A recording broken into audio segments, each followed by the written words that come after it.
십자가란 무엇인가? 제6장 십자가를 믿는 삶.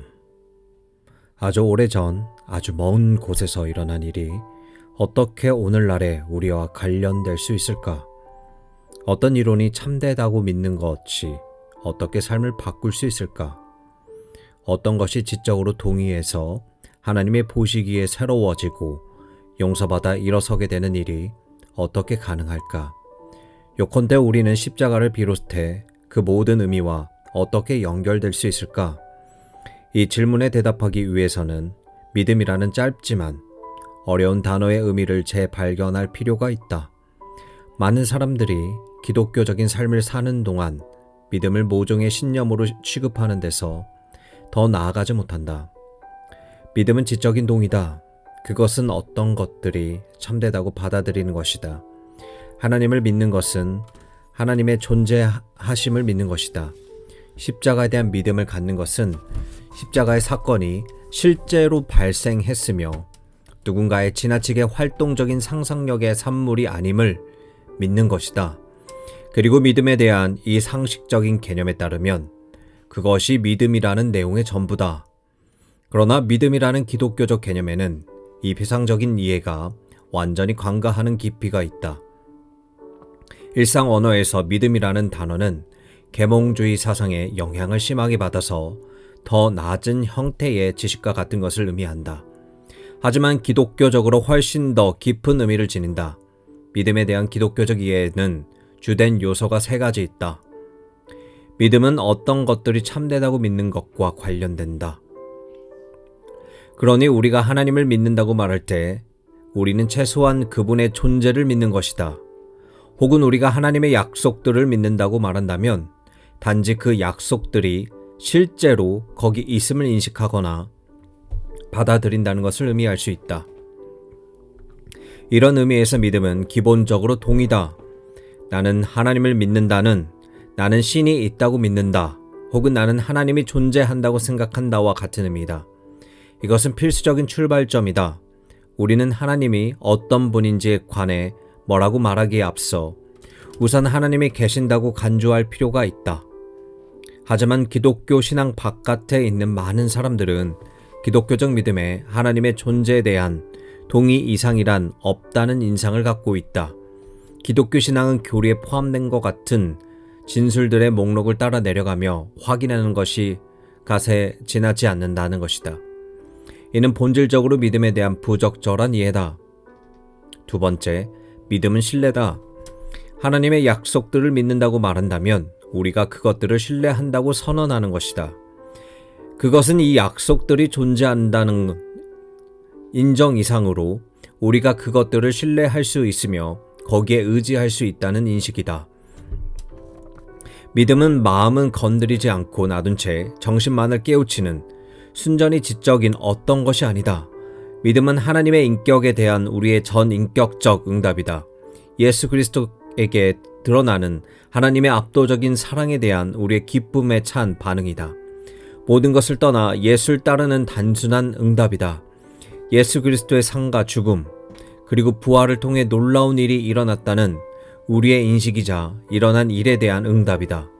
믿음은 하나님이 우리를 사랑하심을 깨달으며 그 사랑에 응답한다. 믿음은 약속하시는 하나님을 신뢰한다. 그러나 믿음에는 이보다 훨씬 더 많은 것이 있다. 셋째, 믿음은 하나님의 약속들의 진입이다. 약속들이 존재하며 신뢰할 만하다는 것을 인정했다면 그에 따라 행동하는 일, 즉 그 약속들을 받아들이고 그로부터 유익을 얻을 필요가 있다. 나는 하나님이 나에게 죄 용서를 약속하고 계심을 믿을 수 있고 그 약속을 신뢰할 수 있지만 내가 그 약속에 응답하지 않는 이상 용서를 얻을 수 없을 것이다. 믿음의 첫, 두 번째, 세 번째 단계를 위한 길을 닦는데 세 번째 단계 없이 첫 두 단계만으로는 불충분하다. 비유를 들어 이 점을 더 명확히 할 수 있다. 알렉산더 플레밍이 발견했으며 옥스퍼드에서 임상적 활용을 위해 최초로 제조된 유명한 항생제 페니실린 한 병을 생각해보자. 그 약 덕택에 다양한 형태의 폐혈증으로 죽을 운명이었던 수많은 이들이 목숨을 구했다. 믿음의 세 단계에 대해서도 이와 같이 생각할 수 있다. 나는 페니실린 약병이 존재함을 인정할 수 있다. 그것이 폐혈증을 치료할 수 있음을 신뢰할 수 있다. 하지만 내가 그 병에 담긴 약을 수용하지 않는 한 아무것도 변하지 않을 것이다. 그 약이 나를 느리지만 확실하게 죽이고 있는 박테리아를 파괴하도록 허용해야만 한다. 그렇지 않으면 나는 그 약에 대한 믿음에서 유익을 얻지 못하게 된다. 십자가를 이해할 때 대단히 중요한 것이 바로 이 믿음의 세 번째 요소다. 믿음이 페니실린 한 병과 폐혈증 치료를 연결하는 것과 마찬가지로 믿음은 예수 그리스도의 십자가 및 부활과 우리 사이의 관계를 형성한다. 믿음은 우리를 부활하신 그리스도와 연합시키며 용서, 은혜, 영생과 같이 그가 순종과 부활을 통해 얻은 모든 것을 우리에게 유효하게 만든다. 고전적인 화법을 사용하자면 이 그리스도의 은덕은 믿음으로 말미암아 우리의 것이 된다. 그것은 그리스도의 인격과 분리되지 않으므로 우리는 그 유익만을 별도로 가질 수 없다. 더 정확히 말하면 그것은 믿음으로 그리스도가 우리 안에 현존함으로 주어지는데 이 현존은 실제하며 우리를 구속한다. 그렇다면 믿음이란 단지 추상적인 일련의 교리들에 대한 동의가 아니다. 그와 달리 믿음은 그리스도와 믿는 사이의 상호 헌신과 연합을 가리키는 결혼 반지다. 또한 하나님에 대한 믿는 이의 전인적인 반응이다. 이것은 결국 그리스도가 믿는 이 안에 실제로 또 인격적으로 현존하는 상태로 이어진다. 루터의 비덴베르크 대학교 동료인 필리프 멜란히토는 그리스도를 아는 것은 그의 은덕을 아는 것이다 라고 썼다. 장 칼뱅은 특유의 명쾌함으로 다음과 같이 주장한다. 우리를 자기 몸에 접붙이신 그리스도는 우리로 하여금 그의 모든 은덕뿐 아니라 그 자신과 함께 하도록 한다. 칼뱅의 주장에 따르면 그리스도는 단지 이해와 상상만으로 받아들여지는 게 아니다. 하나님의 약속들 가운데 그리스도가 주어질 때 그것은 우리가 단순히 그를 보고 아는 것에 그치지 않고 그가 누리는 참된 소통을 함께 향유하도록 하기 위함이다. 그렇다면 믿음이 믿는 사람을 그리스도의 인격과 은덕 둘 다에 결합시킨다는 이 기독교 사상의 중심 주제를 어떻게 이해해야 할까? 이 중요한 논지를 이해하는 데 가장 도움이 되는 비유는 믿음이 남편과 아내를 연합시키는 결혼의 유대와 유사하다고 보는 결혼 비유다. 마르틴 루터는 1520년에 쓴 그리스도인의 자유에서 이 원리를 분명하게 제시한다. 신부가 신랑과 연합하듯 믿음은 영혼을 그리스도와 연합시킨다. 바울이 가르치는 대로 그리스도의 영혼은 이 비밀에 의한 한 육체가 된다. 그리고 그들이 한 육체이며 그 결혼이 진짜라면 그들이 가지고 있는 모든 것은 좋고 나쁘든 공동 소유라는 결론이 나온다. 그러므로 믿는 이는 그리스도가 소유하고 있는 무엇이든 마치 자신의 것인 양 자랑하고 기뻐할 수 있다. 또한 믿는 이가 가진 것이 무엇이든 그리스도는 그것을 자기 것으로 주장한다. 이것이 어떻게 작용하는지 그리고 우리에게 어떤 유익을 주는지 보자. 그리스도는 은혜와 생명, 구원으로 가득 차 있다. 인간의 영혼은 죄와 죽음, 저주로 가득 차 있다. 이제 믿음이 그 둘 사이에 오게 한다면 죄와 죽음과 저주는 그리스도의 것이 될 것이며 은혜와 생명과 구원은 믿는 이의 것이 될 것이다. 인간의 결혼은 결코 법적 의제가 아니다. 그것은 인격적인 연합, 상호 헌신, 공동 생활, 재산 공유까지를 포함하는 두 사람 사이의 실질적이고 생생한 관계다. 바로 이 관계가 믿음을 통해서 믿는 이의 부활하신 그리스도 사이에 확립된다. 믿는 이는 그리스도 안에 있게 된다. 믿는 이와 구속한 그리스도 사이에 역동적인 유대가 형성되며 그 여파로 그가 순종함으로써 우리를 위해 얻은 모든 것에 함께하는 일이 일어난다. 그렇다면 우리는 어떻게 그리스도가 십자가에서 성취하신 것에서 유익을 얻을 수 있을까? 바로 이 지점에서 믿음의 본질에 대한 고찰이 매우 중요해진다.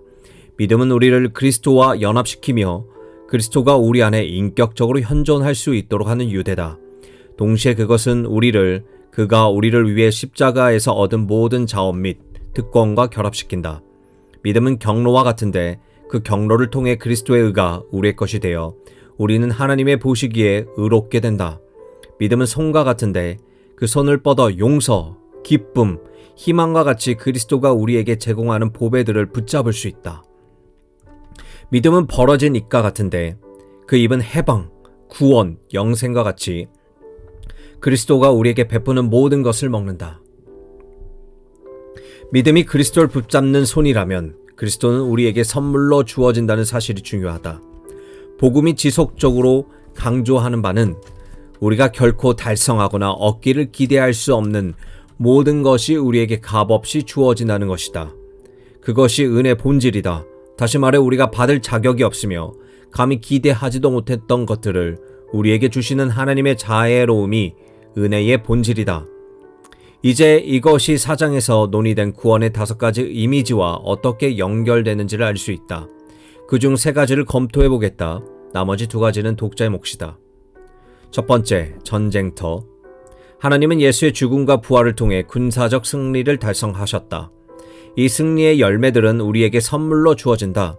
우리는 전투에 직접 참가하지 않았음에도 불구하고 전리품을 나누어 갖도록 초대받는다. 이 전리품 중에는 억압에서의 자유가 있다.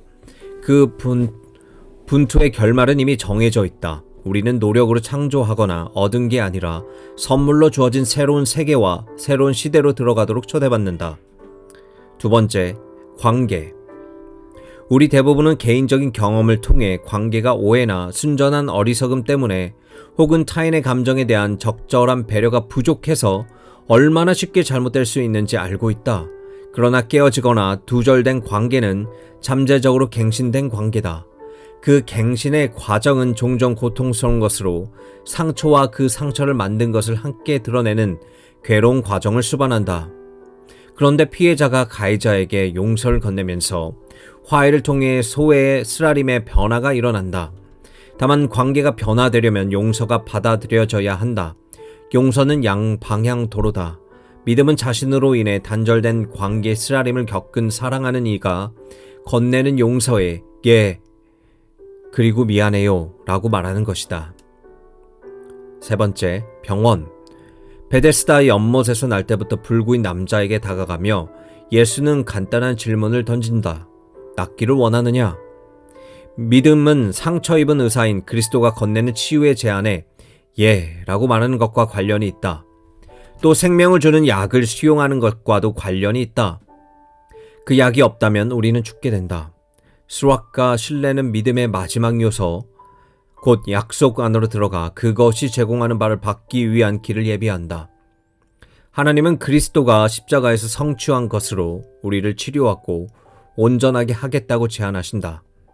하지만 변화가 일어나려면 우리가 그 치유의 제안을 수락해야만 한다.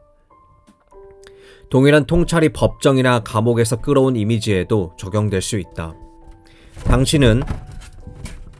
당신이 지은 죄에 대한 사면을 제안받고 있다. 그것을 수락하느냐는 당신에게 달려있다. 감옥문을 열어 젖혀졌고 당신은 자유롭게 떠날 수 있다. 하지만 그 감방에서 스스로 걸어나가 자유를 수락해야만 한다. 여기서 어려운 문제가 발생하는 것처럼 보인다. 우리에게 모든 것이 선물로 주어진다면 우리는 이 선물들을 받아들일 때 인격적으로 변하지 않는 채 남아 있을 수 있지 않을까? 하나님은 죄인은 우리에게 그의 선물을 주실 것이지만 우리는 죄인으로 남아 있을 수 있다. 이것이 변화를 일으키는 믿음의 특성에 대한 논의로 우리를 이끈다. 앞에서 보았듯이 믿음은 우리를 그리스도와 연합시킨다. 그것은 가장 깊고 가장 개인적인 차원에서 그리스도와 믿는 이 사이에 연합의 유대를 확립된다. 그 인격적인 관계야말로 우리가 그리스도인으로서 성장할 수 있는 열쇠다. 우리는 그리스도와 연합함으로써 그리스도와 같이 되기 때문이다. 우리 안에 거하는 그리스도의 현존은 우리가 성숙하여 그리스도 자신과 같이 되도록 성령의 능력을 통해 우리를 변화시키게 된다. 믿음은 우리를 변화시키며 우리가 좀 더 그리스도와 같아지도록 만든다. 믿음에 이르는 것은 그저 어떤 새로운 개념들을 믿거나 하나님에게 신뢰를 두기만 하는 것이 아니다. 바로 이 2가지를 다 하는 것이며 부활한 그리스도와 연합함으로써 그의 현존으로 말미암아 변화되고 새로워지며 그의 이미지대로 그와 비슷하게 개조되는 것이다. 그러나 우리가 결과적으로 개성을 잃는 건 아니다. 오히려 우리의 개성은 그리스도와 연합됨으로써 실현된다. 중세 위대한 신학자 토마스 아퀴나스는 이렇게 쓴 적이 있다. 은총은 자연을 폐하지 않고 완성한다. 미성숙하거나 활성화되지 않는 믿음은 그저 하나님에 관한 어떤 사항들이 참되다고 믿을 뿐이고 그 이상은 없을지도 모른다. 그러나 살아있는 믿음은 믿음의 대상인 살아계시고 우리를 사랑하시는 하나님과 연합되며 그분에 의해 변화된다. 4장에서 우리는 5가지 이미지들이 어떻게 우리가 십자가를 이해하도록 돕는지 보았다. 이 이미지들은 물론 상호 모순되지 않는다. 이를테면 십자가는 자유와 치유와 용서를 의미한다. 새 이미지는 상호 보완적이다. 그것들은 어우러져 온전한 전체를 이룬다. 예수 그리스도의 십자가와 부활로 인해 변화되는 것은 해방되고 치유되며 용서받는 것이자 그 이상이다. 11월의 어느 늦은 저녁, 나는 남부 캘리포니아에서 피트라는 한 남자를 만났다. 내가 샌디에고의 지방 주립대학에서 학생들로 이루어진 큰 청중을 대상으로 막 연설을 하고 난 뒤 그는 내게 자신을 소개했다. 긴 하루였고 나는 지쳐 있었다. 나는 그의 말을 충분히 주의를 기울여 듣지는 않았다. 그런데 그의 이야기가 나를 깨어나게 했다. 그는 나에게 자신이 처해 있던 공경을 매우 상세하게 묘사했다. 내가 그의 능변에 필적하거나 그 이야기의 통절함을 결코 포착할 수는 없지만 이야기의 골자는 다음과 같았다. 그는 코카인 중독자였다. 그는 벗어날 방도가 없이 자신의 상황에 갇혔으며 스스로도 그것을 알고 있었다. 그가 할 수 있는 어떤 일도 상황을 바꿀 수는 없어 보였다. 마치 보이지 않는 세력들의 그의 의지를 꺾어 자기들의 욕구에 맞춤으로써 그 삶을 주조하고 있는 것 같았다. 그의 몸에는 희망이 빠져나갔으며 살고자 하는 의지도 남김없이 말라버렸다. 그는 마약에 필요한 돈을 조달하기 위해 이미 수많은 좀 도둑질을 했다. 때때로 자기의 존재의 중심이 되어버린 흰 가루의 정기적인 공급만 보장된다면 살인마저 불사할 수 있다는 유혹을 받기도 했다. 그의 모든 바람과 두려움은 이 강렬한 욕구에 집중되었다. 그것은 천천히 그리고 확실히 그를 파괴하고 있었다. 그는 사실이 이렇다는 것을 생각으로는 알고 있었지만 도무지 그 습관을 버릴 수 없었다. 그는 중독되었다. 그런데 자신이 중독되었음을 인식하는 것이 도움을 주는 것 같지는 않았다. 자신의 문제를 알기만 한다고 그것이 해결되지는 않았다. 의지가 꺾이고 그는 자신이 잃어버린 순수의 시절, 흰 가루를 발견하기 이전을 지독하고도 눈물 젖은 향수로 되돌아보곤 했다. 그 시절은 너무나 멀리 있는 것 같았으며 결코 돌아오지 않는 것 같았다. 마약 중독의 길에 접어든 그는 돌아오기에는 너무 멀리 가버렸다. 암울하고 황량하기만 한 미래가 놓여있는 것 같았다. 새로 시작하는 하루하루는 낙담으로 어두우며 희망이 없어 보였다. 나는 2가지 이유로 이 대화를 기억한다. 첫째는 코카인 중독자의 삶이 형언할 수 없이 암울함을 그려내던 이 젊은이의 능력 때문이다. 나는 이런 묘사가 있었던 적이 없음에도 불구하고 그가 너무나 잘 묘사한 나머지 내가 그 세계 속으로 들어가 암울하고 절망적인 공허에 함께하고 있다고 느꼈다.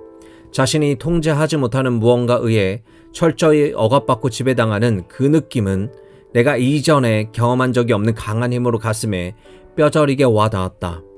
짧은 몇 분간 나는 희망 없는 이들로 낙오자들의 정신세계에 참여했다. 아주 무서운 경험이었다. 그러나 이 대화가 기억나는 2번째 이유는 대화의 최종 결론과 관계가 있다. 피트는 자신의 상황을 매우 생생하게 묘사하고 나서 좀 암울하게 들리죠? 라고 물었다. 나는 동의할 수밖에 없었다. 그는 계속 말했다. 그런데 저는 이제 자유로워요. 습관을 끊었지요. 어떻게 했는지 알고 싶은가요? 그리고 그는 자신이 어떻게 기독교로 회심하게 되었는지 이야기해 주었다. 그는 회심하면서 해방을 발견했다. 그가 중독되지 않을 수 없게 만들었던 그 힘은 어쩐지 무력화된 것 같았다. 그는 치유되었고 온전한 인간이 되었다. 그의 삶에서 구름이 걷혔다. 저는 대신 예수님께 중독된 것 같아요. 그리고 그게 정말 굉장하다는 걸 알아주셨으면 해요. 그가 다시 친구들에게 합류하기 위해 자리를 뜨며 전한 작별 인사였다. 모든 사람이 코카인 중독자인 것은 아니다. 그러나 우리 가운데 많은 이들이 자신의 삶에서 피트의 이야기와 비슷한 것을 알아볼 것이다. 우리 모두는 이런저런 상황에 빠져 옴짤달싹 못한다. 피트는 흰 가루에 중독되었다. 다른 이들은 그보다 덜하지만 분명히 싫지 않은 습관들에 중독된다. 칭찬에 대한 욕구, 지위 추구, 인정 추구와 같은 습관들 말이다. 피트는 보편적인 문제의 극단적인 사례에 해당한다. 하지만 이 짧은 이야기가 우리의 논의와 진정으로 관련되는 부분은 피트의 이야기가 해방과 치유라는 회복의 두 이미지를 연결하는 방식에 있다. 그는 중독에서 해방되었으며 한 인간으로서 치유되었다. 두 이미지가 중첩된다. 그것들은 서로를 관통하며 서로 연관된다. 이 장에서 논의되는 다른 이미지들도 동일한 패턴을 따른다. 그 모두는 예수 그리스도의 십자가 죽음과 부활 안에 있다. 십자가에 부과된 게 아니라 십자가 안에서 파악된 것들이다. 18세기에 아이작 뉴턴은 캠브리지 트리니티 칼리지에서 자기 방에서 중요한 발견을 했다. 그는 유리 프리즘에 의한 한 광선이 그것을 구성하는 색들로 분산될 수 있음에 주목했다. 무지개의 색들을 만들어내는 바로 그 효과가 실험실에서 한 조각의 유리로 재현될 수 있었다. 그런데 유리 프리즘은 실제로 무엇을 했는가? 단지 흰빛을 그 구성 요소들 빨강, 주황, 노황, 초록, 파랑, 남색, 보라로 분산시켰을 뿐이다. 그 색들은 늘 거기 흰 광선 안에 있었으며 프리즘은 단지 그것들이 분리되어 따로따로 검토될 수 있도록 했을 뿐이다. 겉보기에는 흰 태양빛은 사실 서로 다른 여러 색의 조합으로 이루어져 있음을 드러났다. 프리즘은 그 색들이 서로 분리될 수 있도록 했다. 본질적으로 모든 것은 결합되어 있었으나 실험실에서 분산될 수 있었다. 신학에서도 마찬가지다. 신학은 십자가와 부활의 메시지를 그 구성 요소들로 분해해 그것들이 개별적으로 검토될 수 있도록 한다. 십자가의 메시지는 하나의 단일체인데 그것은 복합적인 단일체다. 전체 메시지에 대한 더 나은 감상과 이해는 바로 그 개별 요소들을 하나하나 검토함으로써 가능하다. 그런데 이 구성 요소들은 창안되는 게 아니라 발견된다. 그것들은 어떤 지나친 신학적 상상의 산물이 아니라 십자가의 메시지 안에 이미 현존하며 우리의 분석을 기다리고 있다. 각각을 분리해내어 개별적으로 연구될 수 있도록 하는 것이 신학자가 하는 일의 전부다. 그러나 흰빛과 프리즘의 이야기는 여기서 끝이 아니다. 흰빛을 그것을 구성하는 색들로 분산시키는 바로 그 프리즘이 그 색채들 재조합해 본래 흰 광선을 다시 만들어낼 수 있다는 사실이 곧이어 발견되었다. 이를 깔끔하게 입증하는 한 실험이 고안되었다. 먼저 흰 광선이 하나의 프리즘을 통과하자 찬란하고 다채로운 색의 스펙트럼이 분산되었다. 그런 다음 이 무지개들 색들은 첫 번째 것과 동일한 두 번째 프리즘을 통과하게 되었는데 그 색들은 다시 조합되어 흰 광선이 되었다. 신학에서도 마찬가지다. 더 나은 이해를 위해 십자가의 메시지를 분석하고 그 안에 은총의 이미지들 발견한 신학자는 그것들을 다시 조합해 십자가의 메시지를 전한다. 그것은 전과 동일한 메시지이지만 이제는 훨씬 더 잘 파악하고 음미된다. 우리는 왜 이 분석에 신경을 쓰는 것이며 그것에선 무슨 의미가 있을까? 대답은 그것이 중요한 만큼 단순하다. 메시지를 청중과 관련시켜야 하기 때문이다. 우리는 반드시 십자가의 메시지가 최대한 효과적으로 선포하도록 해야 한다. 그것은 복음을 위해 어떤 접촉점이 있는지를 묻는 의미다. 우리는 어떻게 복음이 사람들이 가려워하는 것을 확실히 긁어주도록 할 수 있을까? 전문 용어를 쓰자면 복음 선포는 수용체 지향적이어야 한다. 다시 말해 복음은 청중 가운데서 그것을 기다리는 귀에들을 향해 전해져야 한다. 십자가 메시지의 모든 요소들이 인간의 상황과 관련이 있지만 각 개인에게는 서로 다른 구체적인 필요들이 있을 것이다. 이를테면 어떤 이는 죽음에 대한 깊은 공포를 갖고 있을지 모른다. 그러면 복음은 그 상황에 맞추어져야 한다. 그것은 복음을 축소하는 것일까? 그렇지 않다. 그것은 이 부분이야말로 이 개인의 삶에서 문제가 있는 곳이라는 인식이다. 복음이 가져오는 치유의 결과들이 새로운 믿음의 삶 속에서 분명해지기 시작하면서 나머지 요소들은 뒤따라올 것이다. 이 죽음에 대한 공포를 다루는 십자가 메시지의 요소는 세기의 얇은 쪽 끝과 같이 진입점을 확보하는 것이다. 그것은 메시지 안에 있는 하나의 강조점이자 메시지를 하나의 단일한 논지로 축소한 게 아니다. 그것은 분명 매우 적절하지만 그럼에도 출발점일 뿐이다. 마치 복음의 전 자원들에 이르는 분들이 열어 젖히기 전에 우선 불신앙의 진영으로 들어가는 트로이의 목마와 같다. 나머지는 뒤따라올 수 있으며 그러할 것이다.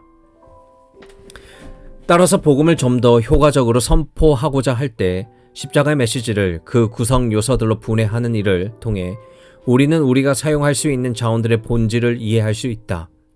각 개인의 삶에는 실질적이고 긴급한 필요가 있으므로 복음은 구체적으로 선포되어야 한다.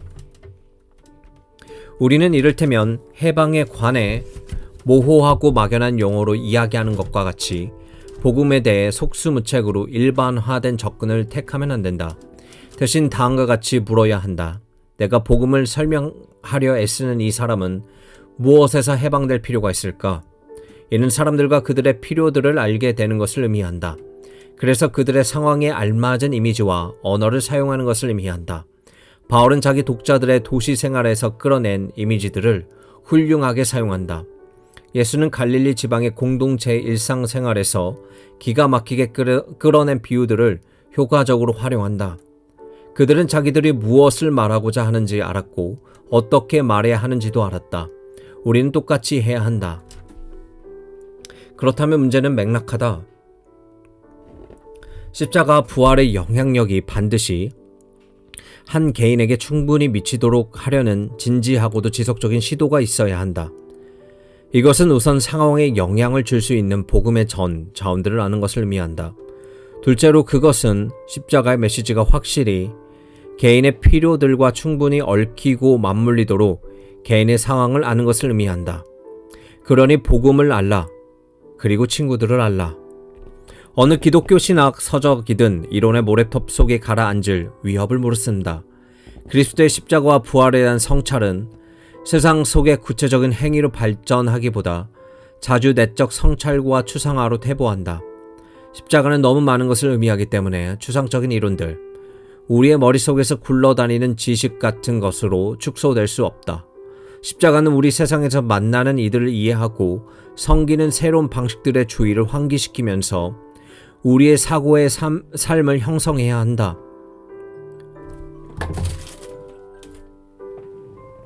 이 장을 마무리하면서 타락한 인간 본성이 갖기 쉬운 공포와 불안들 가운데 몇 가지를 숙고하려 한다. 이것들은 실제로 존재하며 십자가는 이를 더 잘 이해하도록 돕는다. 이것들은 인생의 슬프고 고통스러운 측면을 담은 사파나 작은 스냅 사진들과 같은데 그리스도가 이 길을 앞서 지나갔음을 알게 되면 여기에 새로운 품격과 차별성이 부여된다. 이 슬프고 고통당하는 세상과의 접점을 통해 믿음의 기쁨이 이해될 수 있다. 현대 서구 문화에 깊숙이 박혀있는 듯 보이는 죽음에 대한 공포를 한 가지 예로 들어보자. 그리스도의 십자가와 부활은 죽음을 겁내는 이와 어떻게 연결될 수 있을까? 우디 앨런은 아마도 인간의 이 병적인 공포를 다루는 가장 중요한 현대 미국 영화 제작자들 가운데 하나일 것이다. 한나와 그 자매에는 그는 잊을 수 없는 한 장면을 보여준다. 고적한 한밤중에 한 남자가 깨어나 자신이 아마도 머지않아 죽게 되리라는 달갑지 않는 사실에 직면한다. 그는 소리를 지른다. 세상에, 나는 죽게 될 거야. 거의 모든 사람들의 인생에서 종종 밤늦은 시간에 죽음에 관한 섬뜩한 생각이 번개처럼 내리를 스치고 지나가는 순간이 있다. 그러나 아무도 그에 대처할 수 없다. 가까운 친구나 친척의 죽음이 인생의 전환점으로 드러날 때가 매우 많다. 죽음이 영원히 회피할 수 있는 문제임을 깨닫게 되면 친구의 죽음은 믿음의 탄생으로 이어질 수 있다. 죽음은 직면해야 하는 대상이다. 그런데 많은 이들은 죽음이라는 끔찍한 현실에 도무지 대처할 수 없음을 발견하고는 어느 날 죽을 것이라는 사실에 직면할 필요 없이 살 수 있게 해주는 온갖 대응 기제들을 고안한다. 어네스트 베커의 유명한 책 죽음의 부정은 이 점을 매우 분명하고도 힘있게 주장한다. 많은 이들이 죽음이라는 공포에 은밀하게 사로잡혀 있다. 십자가는 우리를 이 공포에서 해방시킨다. 그것은 세상 안에서 자신이 처한 상황을 겁내거나 불안해하는 우리의 자연스러운 성향에 대해 강력한 해독제로 작용한다. 죽음에 쏘는 것이 십자가에 의해 뽑혔으며 부활을 통해 승리가 주어졌음을 알고서 우리가 조용하고 침착한 자신으로 죽음에 직면할 수 있도록 해준다. 히브리서는 이 점을 강력히 주장하며 죽기를 무서워함으로 한평생 매여 종노릇하는 모든 자들을 놓아주려 예수가 죽었다고 선언한다. 이제 이 접근법이 전하는 바에 주목해보자. 그것은 죽음이 패배당한 것처럼 굴자.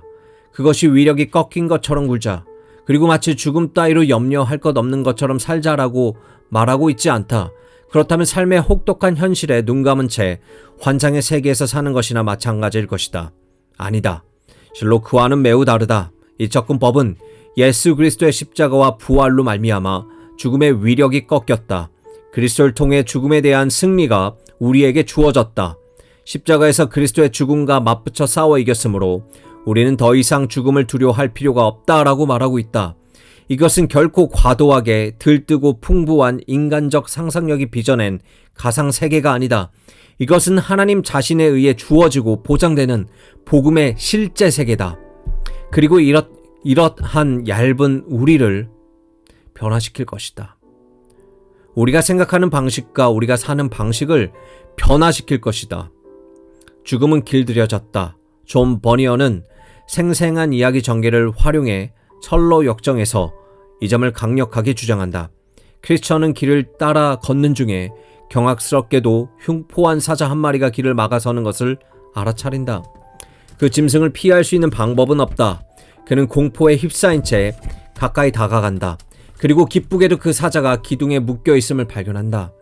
누군가가 그보다 앞서 동일한 상황에 처했으며 이 무시무시한 짐승을 길들였다.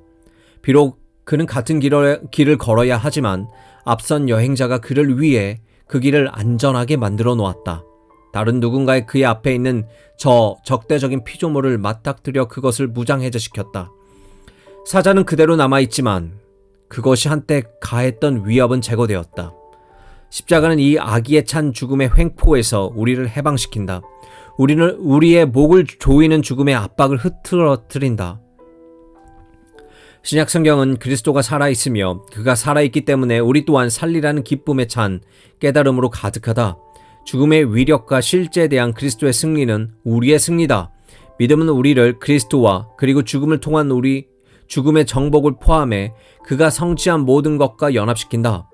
우리는 정녕 삶의 한가운데서 죽음 안에 있다. 그러나 더더욱 참된 것은 우리가 죽음의 한가운데서 살아있다는 점이다. 우리는 복음을 통해 우리에게 가능해진 영원한 삶을 경험하기 시작한다. 그리고 어떤 것도 심지어 죽음 자체도 이 삶을 우리에게 빼앗아갈 수 없다. 사망을 삼키고 이기리라. 이와 같이 십자가의 메시지는 죽음을 두려워하는 이에게 매우 중요한 요소를 포함하고 있다. 죽음에 대한 숨막히는 공포는 물리칠 수 있는 것이 아니다. 그리스도의 십자가와 부활은 우리를 억압하는 세력을 흩트릴 수 있으며 그리하여 예수 그리스도의 죽음과 부활이란 좋은 소식을 전적으로 주장할 수 있는 길을 연다. 또한 현대사에 멀리 퍼져있는 소외감을 이용하는 접근법도 있다. 많은 사람들이 세상에 무언가 문제가 있음을 깊이 인식하고 있다. 현대 서구 문화에 매우 깊이 뿌리내린 인식이다. 이 주제를 다룬 문헌도 상당한데 제2차 세계대전 이후 수년간 특히 중요해졌다.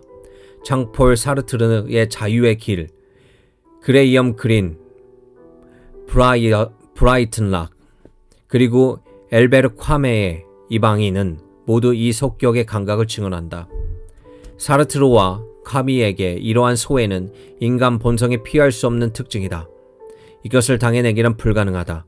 우리는 전 존재에 걸쳐 소외되도록 운명 지어져 있다. 마르크스는 소외가 혁명으로 극복될 수 있다고 주장했다. 그러나 마르크스주의에 의해 고무되고 인도되는 혁명을 겪은 사회는 소외가 극복되기는커녕 더 악화되는 경험을 했다. 십자가는 이 소외감을 인지하고 다룬다. 십자가는 소외가 인간의 죄의 징후라고 주장한다. 소외는 인간의 노력으로 극복될 수 있는 것이 아니다.